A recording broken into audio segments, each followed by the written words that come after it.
Okay, now this is my brooding room, and this is how I brood my day olds when I bring them to the farm for the first time.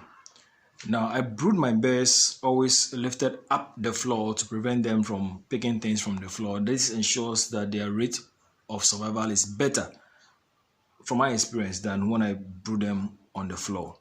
So with this method, I don't have to put any sawdust down.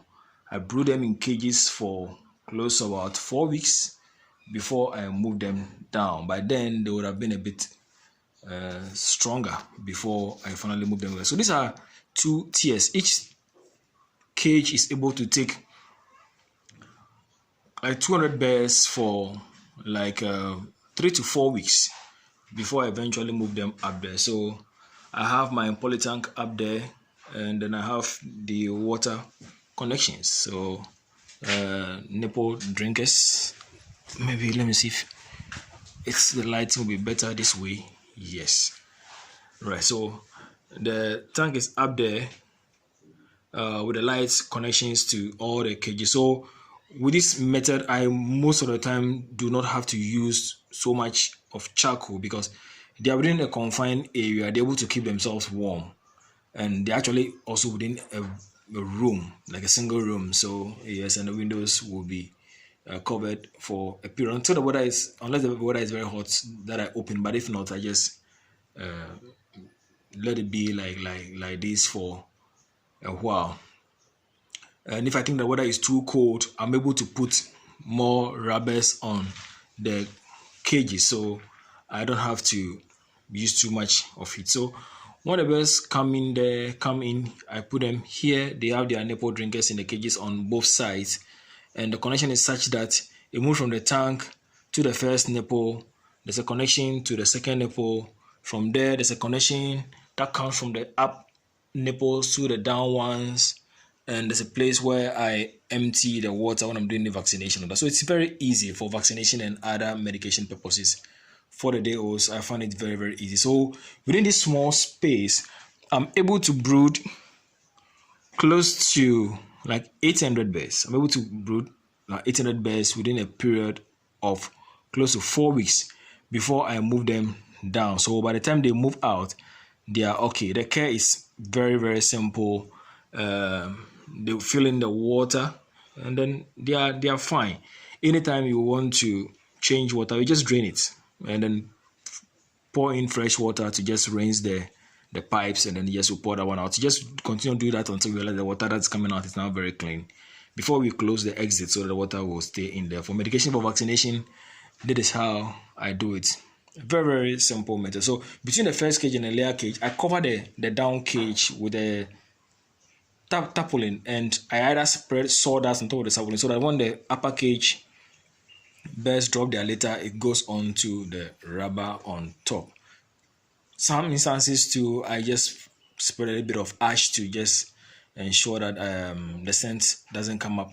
And every 3 or 4 days, we just sweep underneath with a little bit of sawdust spread underneath. We sweep, so the room is almost always very, very clean. And then what I'm going to do is that when I bring the bears, I would be putting them in the cage, and then you see how I brood them for the period which I brood them for. This method, I'm able to keep the bears safe. I'm able to observe them.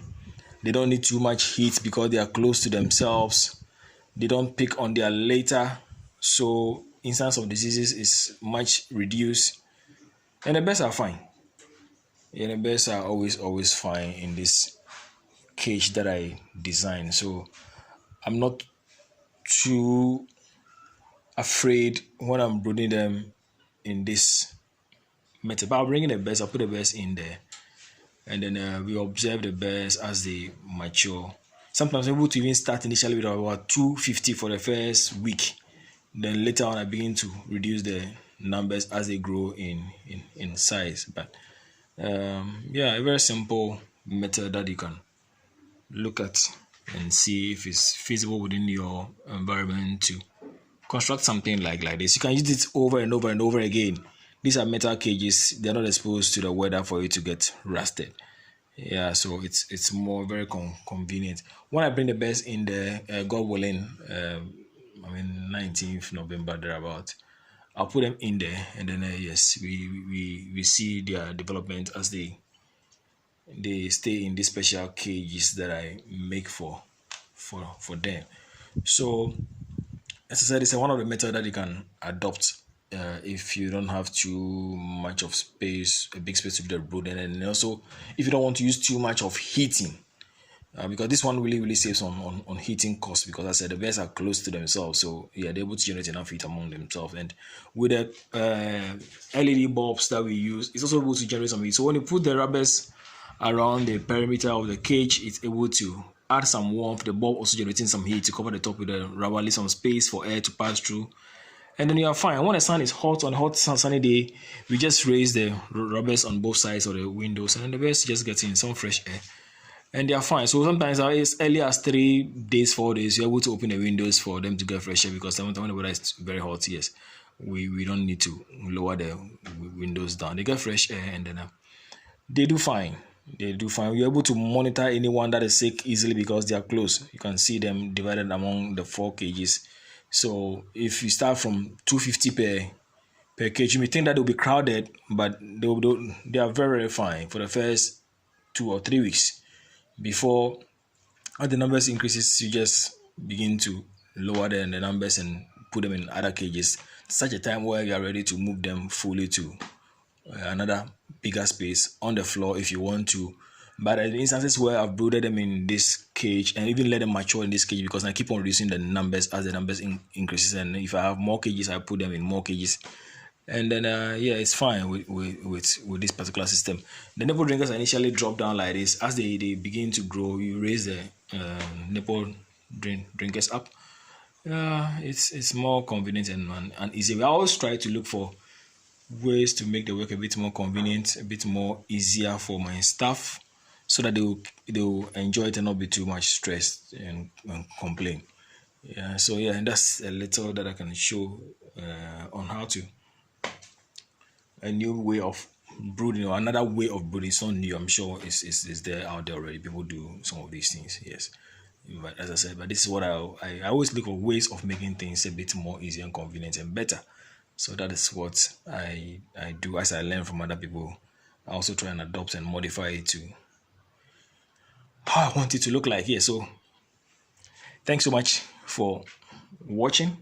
As I bring the best, you'll be seeing how they develop in this type of cage, and I'll share the developments for the best as they go on. Thank you.